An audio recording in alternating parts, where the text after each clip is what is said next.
Noel Nation, what a win, fellas, ladies, gentlemen, everybody in the comments. Wow, what a win. I about, I believe on the SPEARATICS weekly show on Thursday, I went on with Chris. I believe I missed this thing by 1 point. I had it 42-16. The Noles end up taking care of business 41-16 over Wake Forest. First win in 3 or 4 meetings. So super big win for the program. You moved to 8-0. Everything is still right in front of us as we talk ACC championship, college football playoff. Really loved what I got to see from the Florida State Seminoles today. Jordan Travis comes right out the gate with the intentions of pulling the ball and running it. If that option presented itself from the very jump of the game in the first quarter, and that reflected itself in the offense in that first half and jumping out to a big time lead and really kind of ending this game before it ever got started. There was no ifs, ands, or buts about it. This game was never in question, really, outside of when it was, I guess, 10-7 there in the very early going. Jordan Travis, as we've seen year after year, continues to get stronger and stronger along with the rest of this team as the year goes on. These guys are pulling into form and looking more and more like a playoff contender as the year goes on. As we look at the stats here, Jordan Travis was 22 for 35 for 359 yards and 3 touchdowns through the air. He had 7 carries for 23 yards and another touchdown on the ground. Now, keep in mind that 23 yards is with sack yardage taken out, and he did have a few sacks, unfortunately. I'm not sure, maybe it was only 1 sack, but he did lose a good bit of yardage. At one point in time, he had 41 rushing yards. So yeah, he had a good game with his legs. He made him pay. Had a touchdown. Trey Benson had a big time game. You look at the rushing stats and you say, okay, 10 carries for 55 yards and a touchdown. That isn't, some insane day for a running back. But then you look down at receptions. Trey Benson with 4 receptions for 100 yards and a touchdown. He caught that one screen to the house, was a big time momentum builder in the game, akin to his, kickoff return a couple of weeks ago. So Trey Benson with 14 touches, 155 yards, and 2 touchdowns. You couldn't ask for a bigger day out of him. Keon Coleman drew a tough assignment early on. He took their number one guy. They follow him all the way around, but it didn't stop Keon Coleman from being that factor that he always is. He ends up with 7 grabs for 66 yards and 2 touchdowns. Not his, greatest otherworldly performance, but still, to have their number one guy on you and still go at him as much as they did. I think the first 4 targets were all at Keon Coleman, and he caught 3 of them. What a great day. Again, what's up, guys? We're glad to have you in here, Mike Myrick. Good to see you, man. I see you in there. Smooth Criminal in the chat. Thank you guys for joining us. What a day to be a Nole. As we go on down the list, how about that big play to Morlock, man, to really set the tone there in the second half when things started, slowing down there a little bit. The third quarter was kind of all Wake Forest. Came out a little slow in the second half as opposed to the rest of the year. But, what are you going to do? I'm not going to stick on it. I'm not going to talk about it a lot. The game's already a blowout at that point. The guys came out a little flat. It is what it is. But they hit the big play to Morlock. He ends up with 2 big catches for 45 yards. Jaheim Bell continues to be a big part of this offense. And you just love to see it, man. As the weeks go on, Jaheim Bell becomes more and more a part of this offense. Kyle Morlock, more and more of this offense. Of course, we had Hakeem Williams out. We had Destin Hill out. We had Johnny Wilson out. So other guys were going to get the ball regardless. But great to see those touches. Jai Douglas is a guy that has been open. He's been working his butt off since he's got back. They've been trying to get him the ball.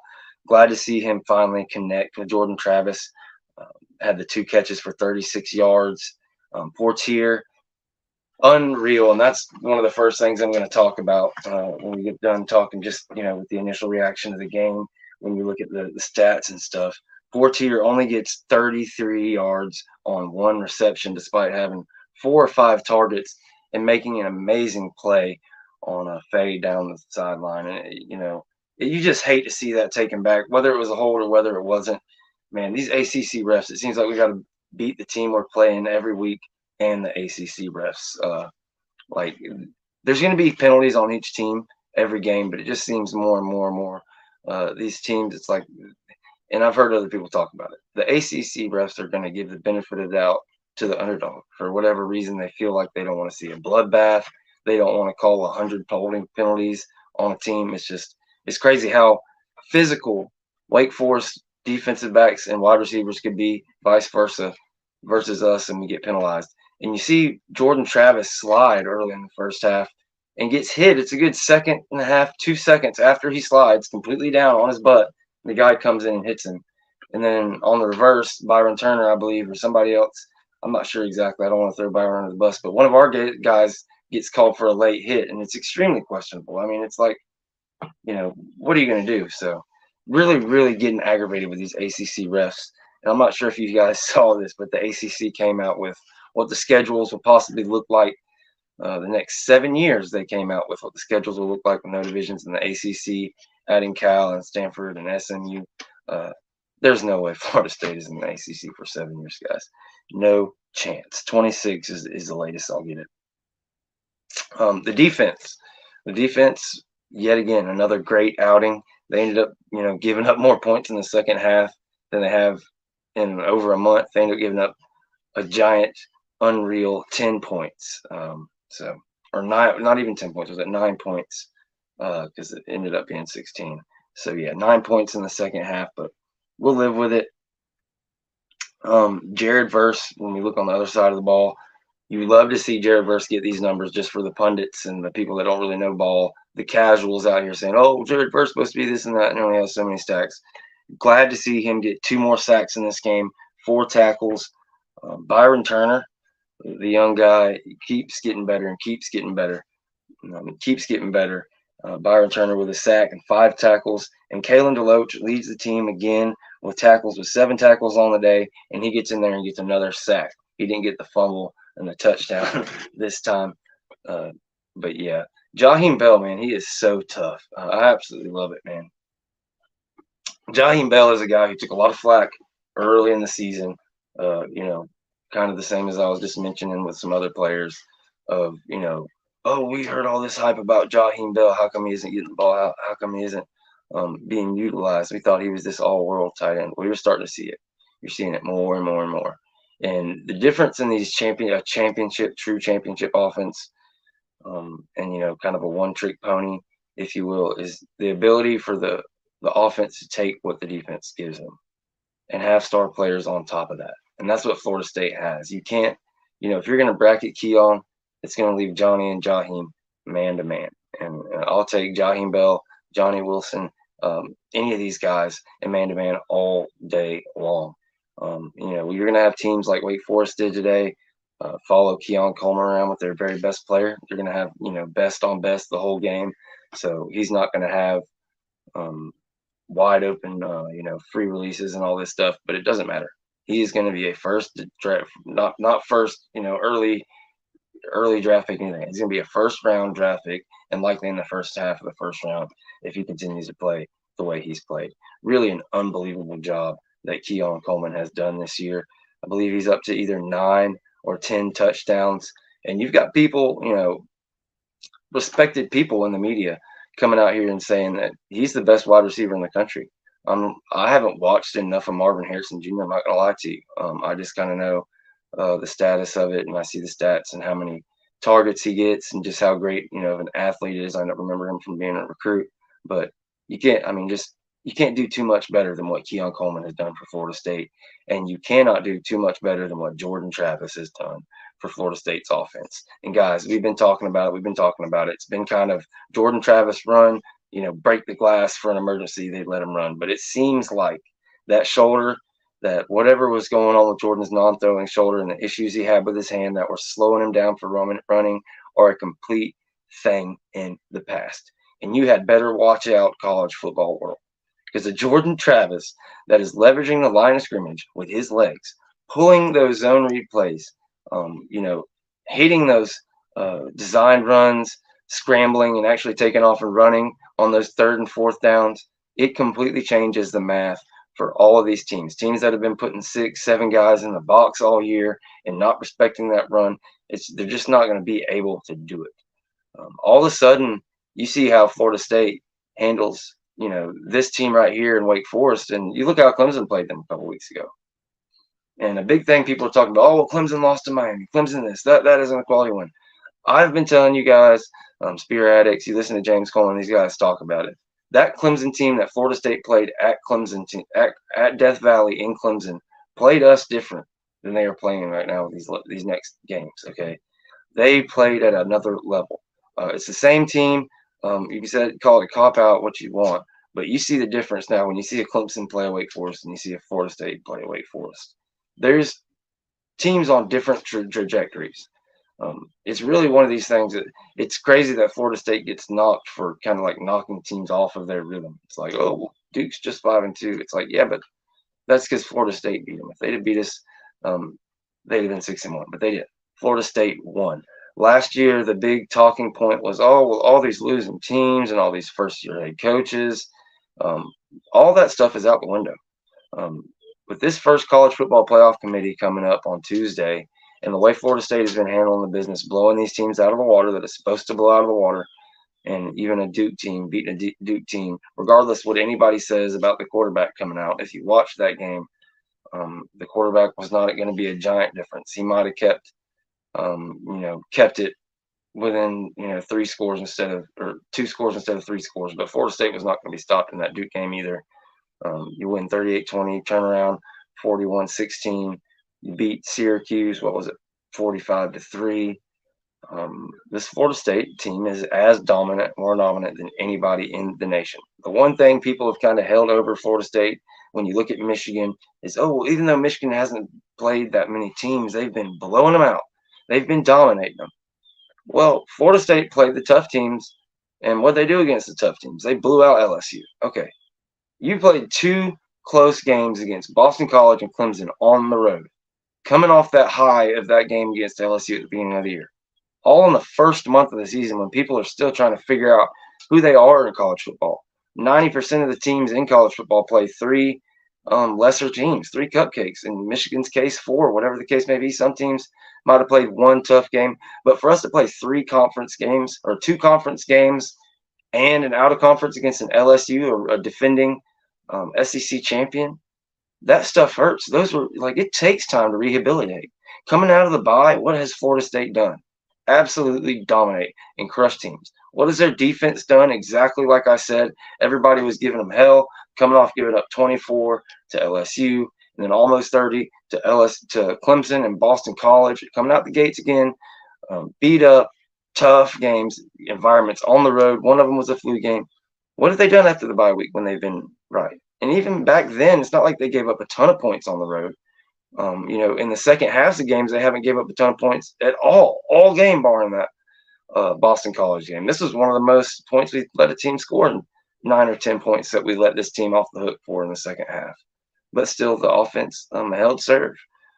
We get to see Tate Rodemaker come out there in the 4th quarter. How awesome was that?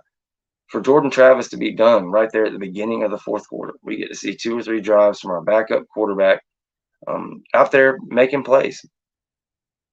Guys, if you have any questions, comments, throw them in the YouTube comments on right here at the FSU Voice of College Football channel, and we'll throw them up on the screen.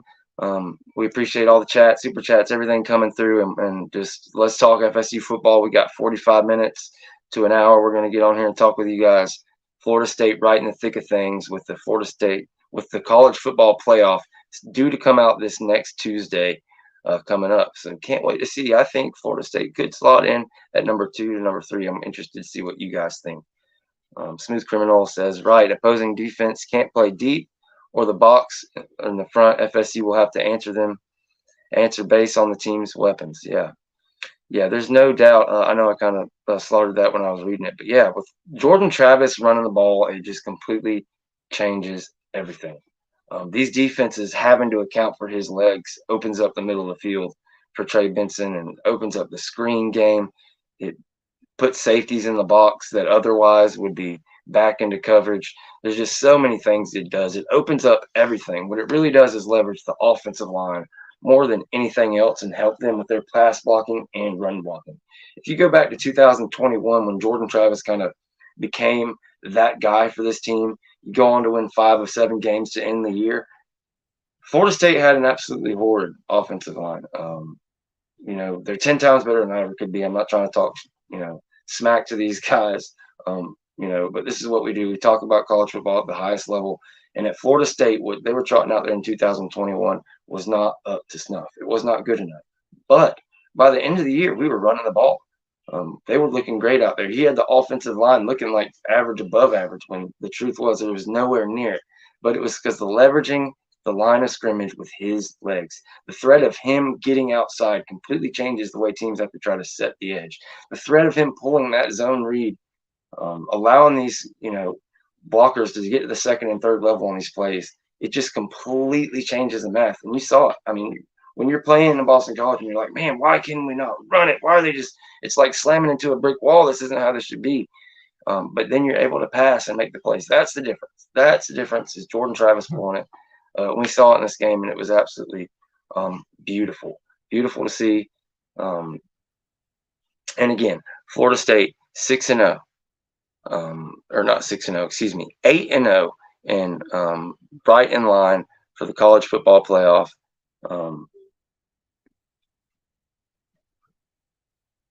Sorry, guys, I lost y'all there for a second, but yeah, this team, man, kind of the narrative surrounding this Florida State team is they're great. Maybe they can make the college playoff. Maybe they can make an appearance there, but not a national championship team. Still a year or two away from that. But contender to make the playoff, yeah, that's been the narrative, even kind of from some of the most hopeful Florida State media around the team. Well, slowly but surely, guys, that is changing. Florida State is more and more looking like a legit team that could win a national championship. There's no doubt about it. In my mind, they could do it. If they get into a playoff with a team like Georgia or a team like Ohio State or Michigan, are they going to have the giant talent edge that they have against everybody that's left on the schedule? 90% of the teams they played thus far, let's be honest, no, they won't. When you looked at what Florida State did against LSU, those two offenses, there is not a giant talent disparity. Like LSU is pretty close to what you will see from some of those teams, and they have some of the pieces along the defensive line. But the defenses you'll play when you get to the college football playoff, save LSU getting in there, are a different level. That was, the one thing about that LSU game, the offense, the FSU offense and the LSU defense was just a complete mismatch. And, you hate to see FSU still paying for something that happened in the first month of the playoffs. So I know I've mentioned it 3 or 4 different times, but Tuesday we finally get to see the college football playoff rankings, and I'm super, super excited to see what do they end up doing? What do they is it just a copy of the AP poll? Do they have the nerve to put FSU up to number 2 or number 3? We'll see. We will see. Personally, I think Florida State deserves to be at either number 2 or number 3. To me, you cannot put them at the number 4 seed with what they've done, being 8-0 with our strength of record compared to Georgia and Michigan. Regardless of what you want to say about the eye test, being in the playoffs last year, and you can say the same thing about Ohio State. Nobody has beat as many. I hate the FPI. You want to talk about the FPI, I cannot stand it. But when you want to look at a rating index like that, going into this week, I don't know if it's changed now, but before this week, Florida State led the country in teams with wins over top 25 FPI teams with 3. I think Bama was tied with us. They also had 3 and a couple other teams. But you look down at like Oregon, Georgia, Michigan, and there was like several other teams you could put together that all together 7 or 8 different teams combined didn't have 3 wins against top 25 FPI teams. So again, we still have Miami on deck, and far be it from me to ever pull for Miami. I will never root for Miami. But as long as Miami doesn't just completely fall off a cliff, if they can, I don't know, win at least one of the 2 games coming up where they play us, that'd be fine. Or they could lose them all. I don't care. I don't need Miami to be ranked when we play them. Same thing that goes for the University of Florida. They kicked off against Georgia. Um, uh, Opposite of what some people on Twitter might tell you, Florida State fans are not rooting for Florida in this game against Georgia.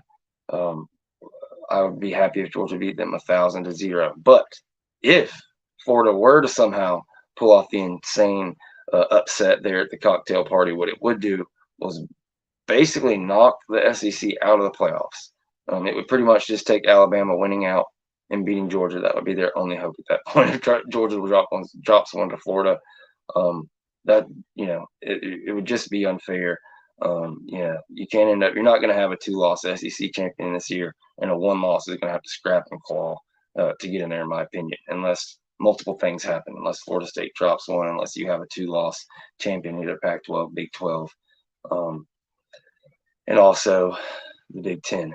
But I don't see that happening. Yeah, Boston College keeps winning, makes FSU's resume looks good. I agree 100%. Look, Thomas Castellanos is that dude, guys. He is an absolute beast. They didn't play anybody too great. They had a UConn team today, but I believe that's their 5th win of the year. Boston College is looking to be bowl eligible with 2 or 3 games left. And they're sitting 2nd or 3rd, I believe, in the ACC. Virginia Tech is up there. Kyron Drones has really taken off. That game looks a lot better, and that's another domination, kind of right there in line with the Duke game, a little bit, kind of more one-sided, I'd say, even than the Duke game. But yeah, you compare Florida State to these other undefeated teams, like my guy Smooth Criminal said, and give me Florida State all day. When you do the matchups, position by position, who has the cornerbacks? Who has 2 cornerbacks that they like against our wide receivers and Johnny Wilson and Keon Coleman? Who has the linebacker that's going to carry Jaheim Bell and Kyle Morlock off both seams if we're in that formation? We've got enough running backs. If there's one thing you could, criticism people could have, maybe the running game criticism. But to me, I love our running back core. Trey Benson is getting better and better as the season goes on. Rodney Hill is getting better and better as the season goes on. Keziah Holmes had a bit of a mix-up early on with Jordan Travis on a zone read. I'll have to look back. I'm not sure the exact, whether it was a read option or a zone read or what. But long story short, there was some kind of mesh point play there with Jordan Travis and Keziah Holmes. I mean, they had him in on the very first drive. It looked like he was going to get a lot of carries this game. I'm guessing it's his fault because we didn't see him a ton until the end of the game when Tate Rodemaker came in there. But yeah, position by position, give me the Noles. I just, depth is the kind of the championship depth is what you hear talk about. If you listen to the Nole cast like I do, have for years, and you listen to SPEARATICS, you listen to guys even like our friend Sam More Life over there at the Listen Up podcast. You listen to Dim Media Group. You got to have NFL guys out there, okay? When you get to the highest level of college football, you got to have dudes, okay? And Florida State has them on that first line. They have the dudes. There is no mistaking it, and that's what I'm talking about when I say we can go man-to-man with any of these teams out here because Keon Coleman, Jaheim Bell, I know I keep saying those, Jordan Travis, Trey Benson. These are all dudes that can compete at the very highest level. Well, the problem is Georgia has, more than they can bring off the bench. But does Florida State have that this year?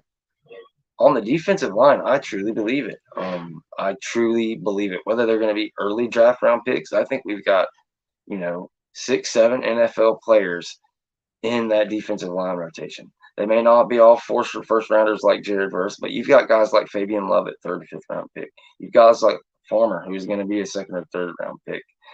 You've guys like Gilbert Emmons, who will probably end up being a late round pick. Like I said, not all superstars, but you have those guys there. And when you want to talk about out wide, you have a guy like Keon Coleman, who is a 1st round talent. I think you have enough. Do you have enough that you're going to go in there and be favored over whoever you get in the 1st round of the playoff? Do you have enough to where you can go in there and dominate, one of these teams? Probably not. But there's something that I got to speak on.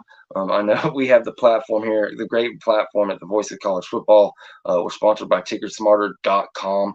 Go there for all your tickets, needs for sporting events, concerts. Use the promo code BIG for $10 off your purchase of $100 or more. And your promo code BIG20 for your purchase of $300 or more. Again, that's TicketSmarter.com. You can download the app, do that a bunch of ways. Please use that. They're great. But something I have to speak on, Pat McAfee. He's a guy that, if you're like me, we loved watching him come up. He did, kind of his own thing with the podcast on YouTube.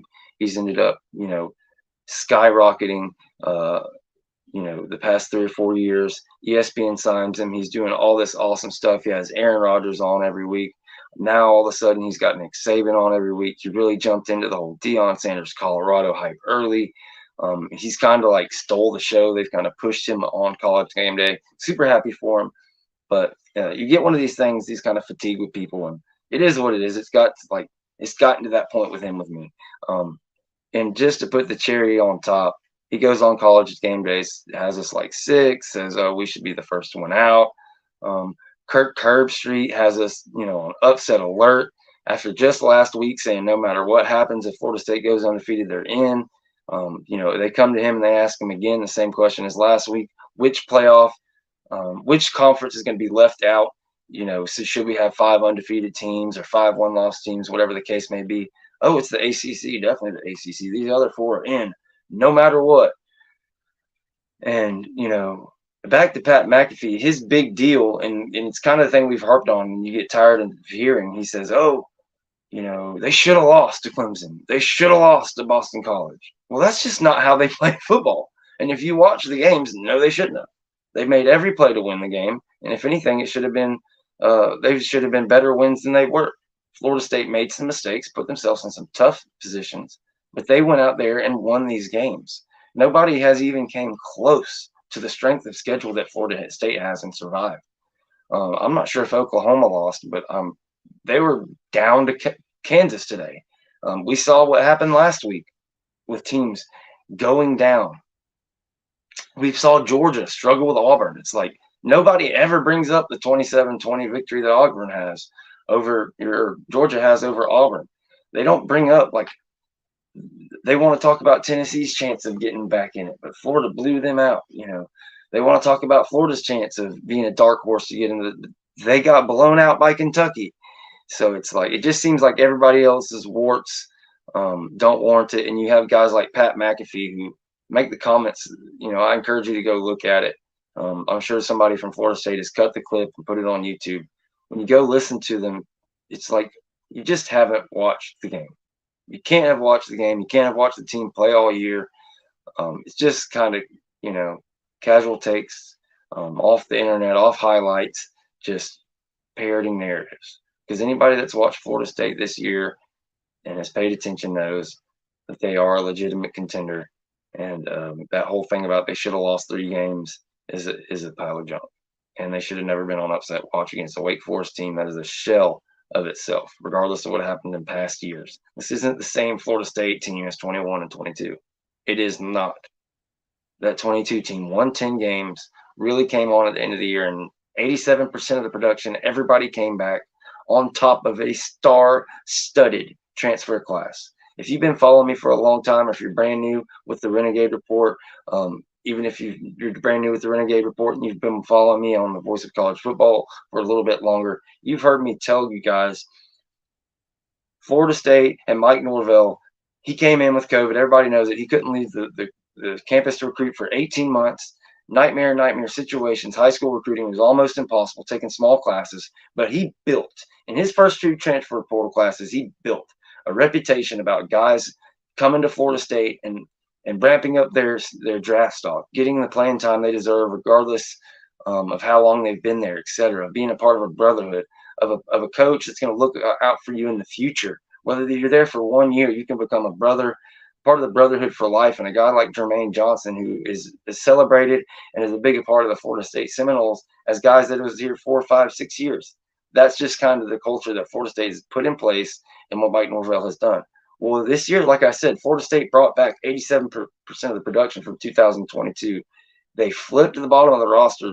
You know, their third and fourth string guys, a lot of them transferred out of the program, and they bring in 10, 11, 12 guys, if you count Keziah Holmes, a guy that was here last year but wasn't eligible for whatever reason, and you add guys like Braden Fisk. They basically put together an all-star group.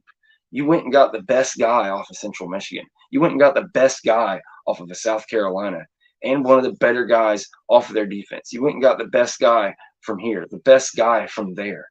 You get the best defensive player from Virginia, Fintel Cypress. You bring him into Florida State. And these guys have plugged in. And over half of the starters are transfers. And that's confusing to a lot of people. Well, Florida State don't develop. But some of these transfers are guys like Fabian Lovett, who transferred from Mississippi State in 2019, 2020. Guys like Jordan Travis that transferred late 2018, early 2019. Yeah, sure, they're transferred, but they have been developed here. Unfortunately, Hakeem Williams couldn't play, but you see guys like Hakeem Williams coming on. You see guys that came in like Toa Feely and Rodemaker becoming them guys little by little. You see guys like Joshua Farmer coming here, 240 pounds, 250 pounds, soaking wet, and now he's one of the best defensive tackles in the nation. He's going to be an early round draft pick. I don't care if we're 41% blue chip ratio. I don't care if they say we're 20th in the nation, according to the math of the old college football recruiting, talent index, whatever you want to call it, the composite over 4 years, because it is just not built that way. It's just not built that way. Okay. Like I said, over half of the production, it comes from transfers, and these are transfers over 3 whole classes, and you have to treat these basically as recruitment classes, and they are half of the size of recruitment classes the way Norvell has done it. 10 to 15 guys every year, and 15 to 17 high school guys. It's been basically 50-50. And when you're bringing in dudes off the portal like Braden Fisk that are ready to plug and play, well, you think there's a problem because, your defensive tackles, they're losing their snaps, but they're not. You think Fabian Lovett wants to play 600 snaps? No, he doesn't. You bring in a Braden Fisk, and now they both can eat.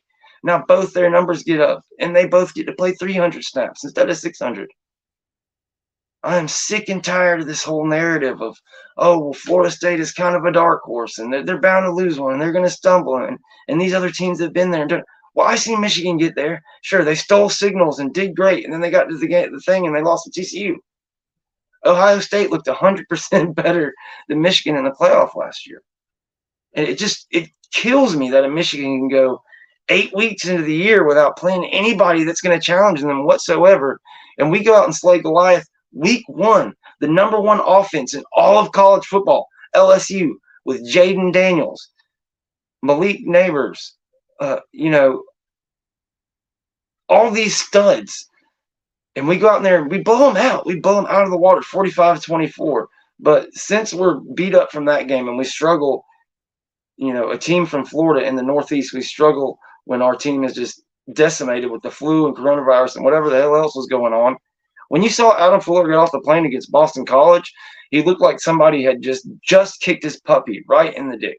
Like, you knew something was going on. The team they weren't the Florida State team in the media that we know. There's just a cloud hanging over that game. You go up there, and you survived it.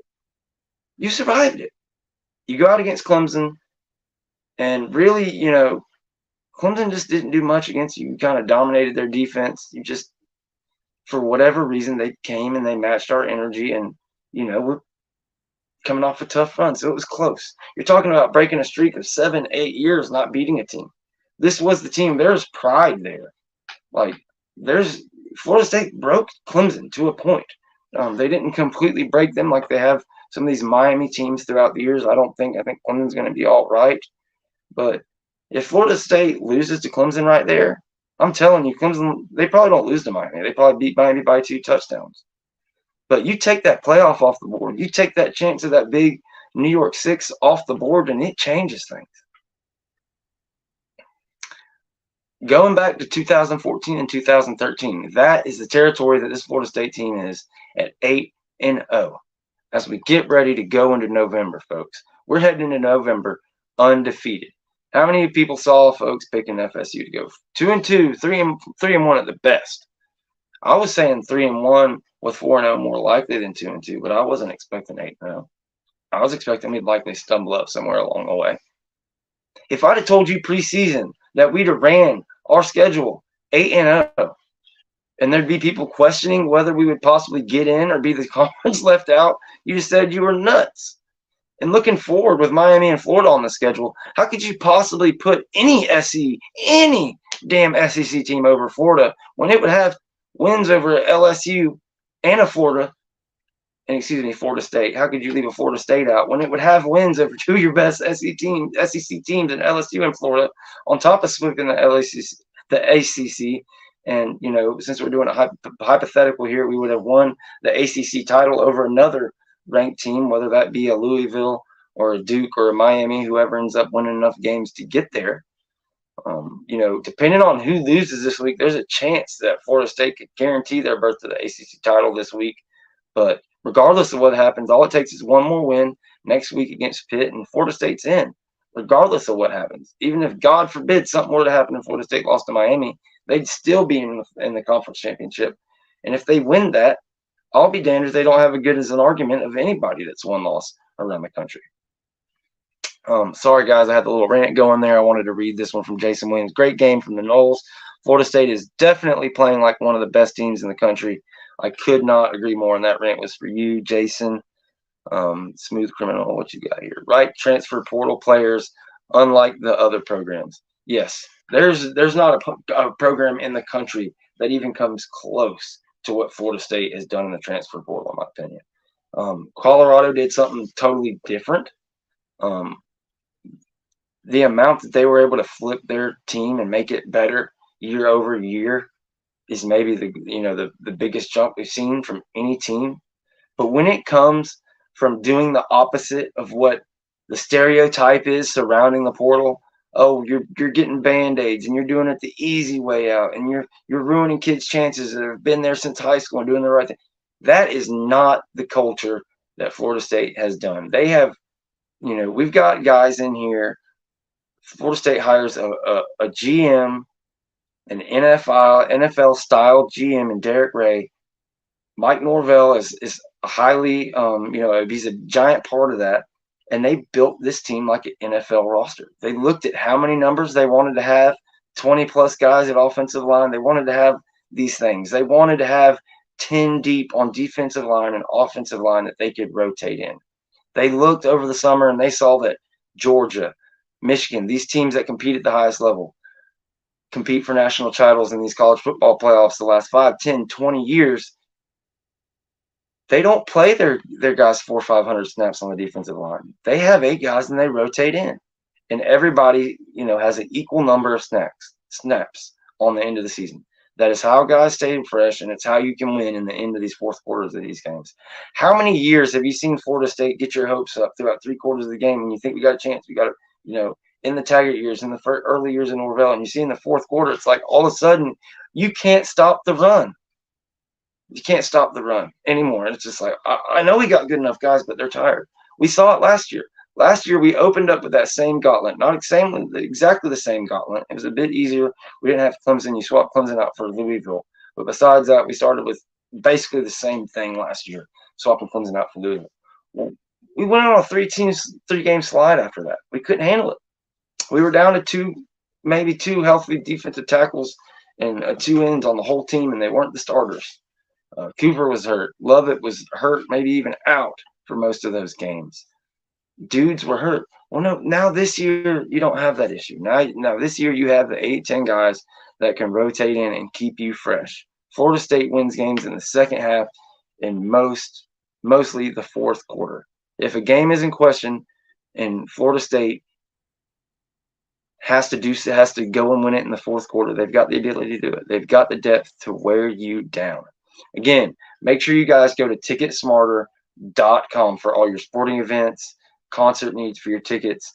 Use our promo codes BIG for $10 your order of $100 or more, and BIG20 for your order of $300 or more to save $20 off. And I'll try to get that banner up there for you guys. But if you have any questions, comments on the game, anything you want me to rant about, complain about, throw it up there in the comments, and we'll get your comments up there. And and we'll get it addressed. Looking forward to next week. Pitt. Is there a big difference between what we saw in Wake Forest and Pitt next week? No, it's going to be about the same thing. The guys have got to stay focused. They can't beat themselves. But this Pitt ball club does not have the horses to hang with Florida State. They do not have the defensive backs, the defensive line. They don't have really anybody anywhere. We will get into the tape more, but just another game that Florida State's going to be favored 2 or 3 touchdowns. And you expect these guys to go out there and cover the spread. The big games in 2 weeks, guys. F everything orange. I'm going to keep it G-rated, or at least PG-13 today, but F everything orange. Miami comes to Doak Campbell. I believe it's November 11th. Not this coming weekend, but the next. Last year, Florida State beat Miami 45-3. I'm talking about an historic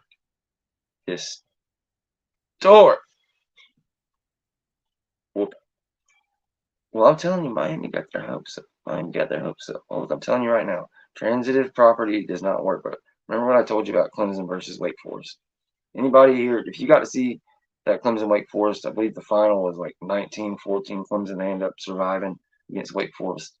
Then they go to Clemson and play a clunker, play no better than they played against Wake Forest, and it ends up being a 2 overtime loss to Miami. I think Miami is flying high. I think their fans are feeling great. I think Bain is a beast. I think they're gaining confidence. Make no difference. That Restrepo, the slot guy, he's that classic Clemson wide receiver. He's kind of like Braxton Berrios, the guy they had before he came in. Seems like Miami finds these guys now, like Miami did back in the day, or Clemson did back in the day. But long story short, guys, we're going to kill them. We're going to kill them again. I don't think they're ready. I think the climb has not been even. Mario's got the talent down there. He's done better than I ever imagined. They beat Clemson. Clemson was way worse than I ever imagined. Miami looks like they will end up going to a bowl game, but it's not going to be on the back of the Seminoles, guys. It's not going to be on the back of the Seminoles. And I don't care what you have to do. If you have to be on StubHub, whatever the case may be, not StubHub, excuse me. You guys get on TicketSmarter.com right now. Do what you have to do. Again, that's TicketSmarter.com. Promo code BIG for $10 off, $100 or more. This Miami game is probably going to be $300 or more, but TicketSmarter is your way to go. You can get your best price on your ticket and use that promo code BIG20 for $20 off your order of $300 or more. Get to this Miami-Florida State game, guys. Get to Tallahassee for this thing, because this is going to be one of the biggest games in the history of college football. This is going to be one of those instant classics. Florida State, Jordan Travis, Heisman moment I'm talking about. It's going to be a lot of fun. There has not been stakes. There has not been a clash. A game like this, going back obviously to 2013 and 2014, it's easy to say, but I think this could be even bigger than that. I don't think anybody – we saw that thing coming in 2013. It was like everybody the nation was like on like alert.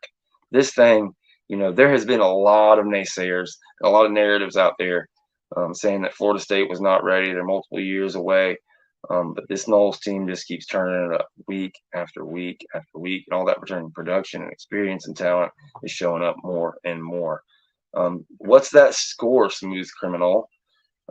Man, I thought when I saw Jalen Daniels wasn't going to play for Kansas, I thought, okay, well, it's over. Oklahoma's going to take care of them. But apparently they are going down to the wire here. Let's see if I have the score. No, I do not. But we'll have to see what happens. Yeah, for sure, man. You can't look ahead.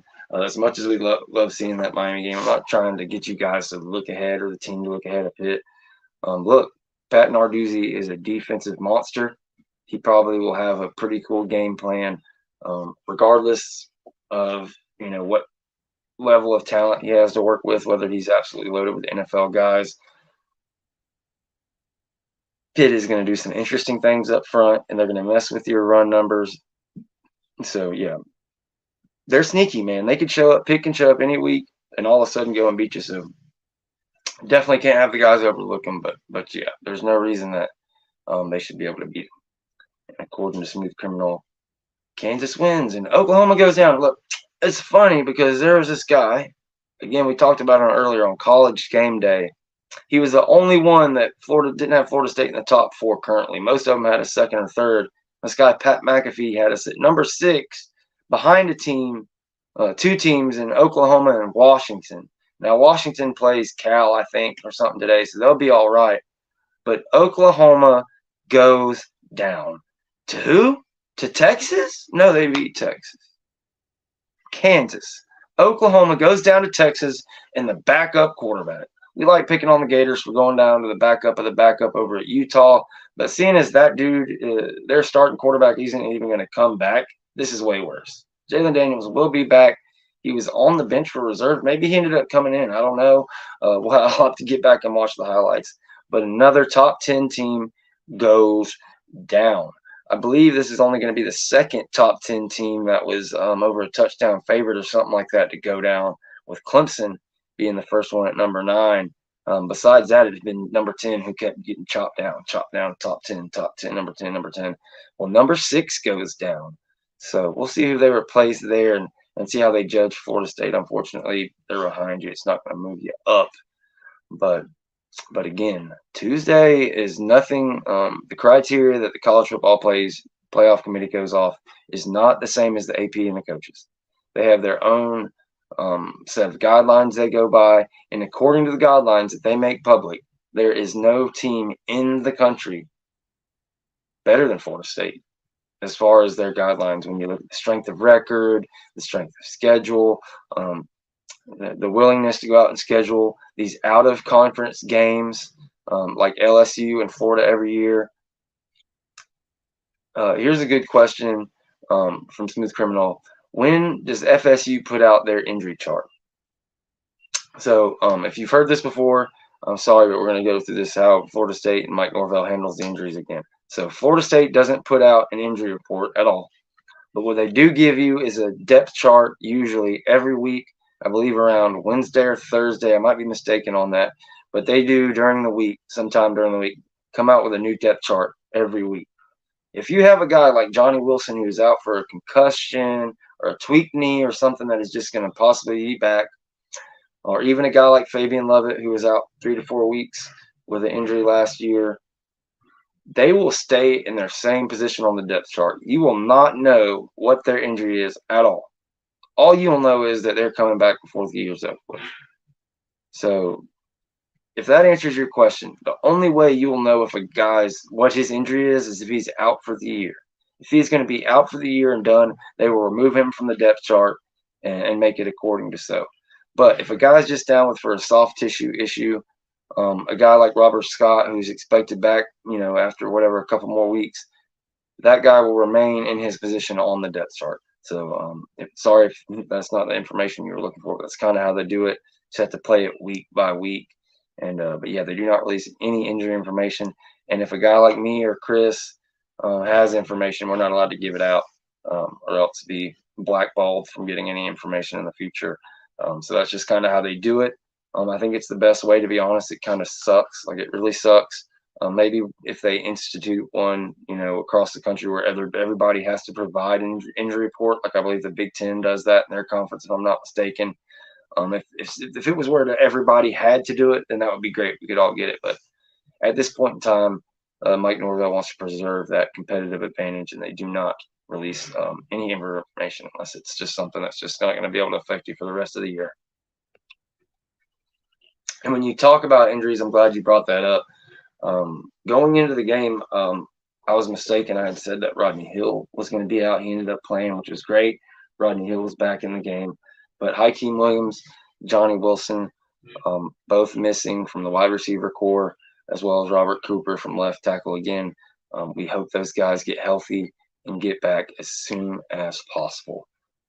I have a feeling that most of these guys, outside of Robert Cooper, who had like a legitimate injury that he's been battling for about a month, I don't know how serious the other ones are, with Destin Hill, with Johnny Wilson, with Hakeem Williams. I don't know if they're just resting them to be safe, to have them ready for the Miami game. a precautionary, etc., something like that, or if they have a serious injury. So we'll play it by year as it goes along. But if you ask me right now, my personal opinion, the best I can tell you, I think of everybody that's currently out right now, before anything that might have happened today, I think everybody will be back for the Miami game, barring some further disappointment or mistake that happens. Yeah, no doubt. OSU has a somewhat equatable schedule with their wins over Notre Dame and PSU. My argument over them is just the fact that we scheduled the out of conference game. I feel like the LSU is our trump card between Ohio State. Now you can say Notre Dame's out of conference too, so that's fair. But I just feel like the Clemson win, the kind of Clemson Duke, I feel like the quality of those third and fourth and fifth games, even with a Boston College with Thomas Castellanos and how they've looked going forward, I think ours is a little bit more quality. But yeah, that's absolutely fair. Ohio State and Florida State definitely have the best two resumes in the country. They say, like, I don't think Georgia has the best eye test in the country. I think it's purely Georgia is back-to-back champ. I think that is the pure and only reason they're number one. And hey, whatever, it's fair. I made that argument in 2014 when they ripped out the game control on Florida State, but Georgia really has not been challenged all year. I'm not sure what's going on with them in Florida. I'm sure I'll probably catch the end of that, after I jump off of here with you guys, but they have not been challenged. This Georgia team is probably the best team they've played of yet. This Florida team, and you guys know kind of what I think about Florida. I'm not super impressed. I think they're somewhat similar to us in 2021. Maybe getting in, they could get into like early 22 range at the end of the year, but I don't see it. They're just super young. They're talented, but they're just extremely young. And Graham Mertz is a guy that has been great for them, and I know they're super excited. He's got great numbers, and I'll be the first one to admit I was wrong. He's played better than I thought, but I think when you see him up against a defense like Georgia, couple weeks, a team like Florida State, I think it's going to be a little bit different when you can kind of shut down a running game and go from there. But we'll see. We'll see what happens with Florida. We'll see what happens with Miami. At the end of the day, it's all about Florida State. I love covering Florida State right here at the FSU Voice of College Football channel and my YouTube channel as well. You guys be sure to go over there and give me a subscribe and like if you haven't. It's at the Renegade Report right here on YouTube. We're trying to go to 1,000 subscribers by the end of this season. Excuse me. We do this post-game show for Mark right here at the FSU Voice of College Football every week for Ticketsmarter.com. We have a great time doing it. Also over at the Renegade Report, we were off. We took this week off, but usually every week, Mondays and Thursdays at 7 p.m. Eastern, we have the Renegade Rundown. We have different guys on. We have different riders from the different teams. We'll try to get somebody from Pitt next week. We've had Jake Crane on before, which is really cool. Motivational speaker Willie Spears came on. We've had James Coleman and Chris Frazier from SPEARATICS, Voice of College Football as well. Just some really cool stuff over there. Please go check it out. And we appreciate you jumping on here and doing these things with us every week after the game. It's just amazing to be a part of Florida State media, anything going on, to be just a part of this ride. Florida State 8-0 for the first time in a long, long time. 2013, 2014, Florida State's 8-0 headed into the month of November. And you just absolutely love it. And again, guys, if you want to get a question or a comment in for me to be able to see it, you need to make that in the YouTube comments right here at the Voice of College Football. We're going to be going another 5-10 minutes, so get your questions or comments in now, and I'll answer any questions or whatever you've got. Again, it's Ticketsmarter.com. Promo code BIG for purchases of $100 or more, BIG20 for purchases of $300 or more, with $20 for that $300 purchase and $10 off that $100 purchase again. Florida State takes them down. Man, I can't believe I picked this thing 42-16. The Noles ended on hanging on 41-16. And again, if you didn't hear the stats earlier, Jordan Travis, 22 for 35 for 359 yards, 3 touchdowns, 7 carries, 23 yards for another touchdown. Trey Benson, 10 rushes for 55 yards and 1 touchdown, 4 receptions only for 100 yards and another touchdown. Keon Coleman, 7 receptions for 66 yards and 2 more touchdowns. Kyle Morlock, 2 receptions for 45 yards. Jaheim Bell, 4 for 51. Ja'Kai Douglas had 2 for 36 yards. Portier had a touchdown wiped off the board with a ridiculous ticky-tack foul call, but he still had 1 catch for 33 yards. Jerrion Williamson had a catch. Hill had a catch. Toafili had a catch. Verse had 2 sacks in the game. Byron Turner with a sack in the game. Kalen DeLoach leads all the tacklers with 7 tackles and a sack in the game. Florida State just putting up numbers. Slowly but surely, Jordan Travis has stayed in that Heisman game. He's not the leader per se at the point, but who is? Can you really call it a leader for the Heisman? Florida State. You look historically, if Florida State goes undefeated and wins the national championship, they win the Heisman Trophy. And I'll stand by that with Jordan Travis because this is the perfect season. He does not have to have 6,000 yards, okay? I've been telling you guys since the end of 2021, like I talked about earlier when he had that hideous offensive line, if you put an above-average offensive line, above-average weapons around him, Jordan Travis is a Heisman contender. I was telling you in the offseason. I was telling you at the LSU game. And here we are. He is a Heisman contender. If Florida State does what they're supposed to do, history will repeat itself, and he will win the Heisman unless something insane happens. And look for that Miami game to be a major, major coming out party for Florida State and Jordan Travis's quote-unquote Heisman odds, especially if Miami can come in there ranked. Because with Jordan Travis opening his legs up, excuse me, chat, okay, you know what I meant. With Jordan Travis really hammering that running game and being so much healthier and looking so great out there, I could easily see another 400 yards passing, 100 yards on the ground, 4, 5, 6 touchdowns against Miami, and a performance against, 6, 7, 8, 9 million people yet again. Florida State is box office. Everybody's watching. The haters want us to lose, and guys like me want us to take it all the way. But I think we're pretty fair here every week. We call it how we see it. The third quarter, we still haven't seen four absolute full quarters from this team yet. The third quarter was the boogie boo today. It wasn't absolutely terrible. You give up, a touchdown. It could have been a lot worse. It is what it is. Nobody fell apart. It just wasn't as good as the other 4 quarters. Wake one quarter, one quarter, and we dominated the other 3. And 4 more games, guys. 4 more games. And Florida State heads to the ACC championship, 12-0, with a shot to win the ACC and head to their second college football playoff, a chance for redemption.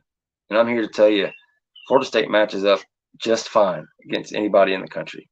There's not a team in the country I would not want to match my nose up against. I honestly, if you want to talk about Michigan, they'd probably be able to stop the run. But I think Norvell would empty it out 5 wide and just throw it all first half. And I think the run would come around in the second half. I think they can handle Michigan. I think it'd be a good game. Georgia, it all comes down to the offensive line against Georgia in the line of scrimmage. If we can at least get stalemates and not just get completely destroyed against Georgia, I like all the matchups. Outside of Lad McConkey, he's a guy that would absolutely give us trouble. Especially, and if Brock Bowers gets back, that would be a big point of condition, and it'd be tough to stop the run against them. But I feel good with our passing game against anybody's passing defense.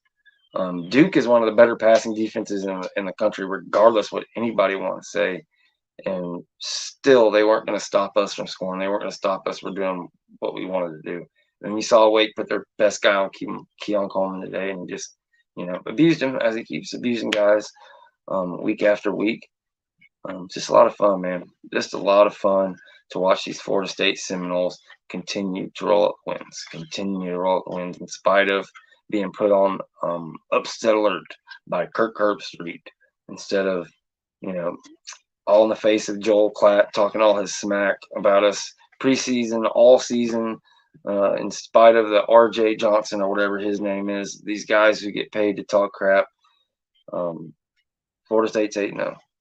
And more the undefeateds are going down. Oklahoma just went down.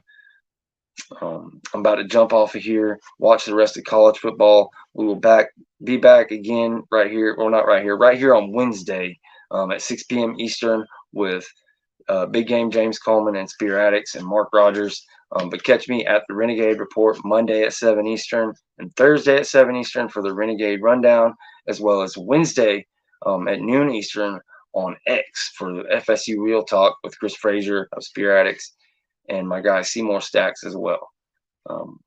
Besides that, man, thank you.